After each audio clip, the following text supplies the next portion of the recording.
اگر وہ نکاح میں آ کر بدکاری کا ارتکاب کر بیٹھیں تو جو سزا آزاد عورتوں کے لیے ہے اس کی آدھی ان کو دی جائے۔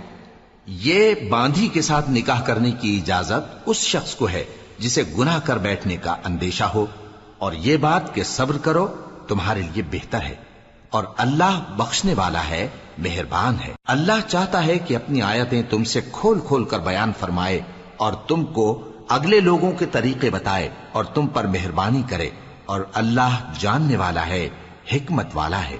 اور اللہ تو چاہتا ہے کہ تم پر مہربانی کرے، اور جو لوگ اپنی خواہشوں کے پیچھے چلتے ہیں وہ چاہتے ہیں کہ تم سیدھے رستے سے بھٹک کر دور جا پڑو۔ اللہ چاہتا ہے کہ تم پر سے بوجھ ہلکا کرے، اور انسان طبعاً کمزور پیدا ہوا ہے۔ مومنو، ایک دوسرے کا مال ناحق نہ کھاؤ، ہاں اگر آپس کی رضامندی سے تجارت کا لین دین ہو اور اس سے مالی فائدہ حاصل ہو جائے تو وہ جائز ہے، اور اپنے آپ کو ہلاک نہ کرو، کچھ شک نہیں کہ اللہ تم پر مہربان ہے۔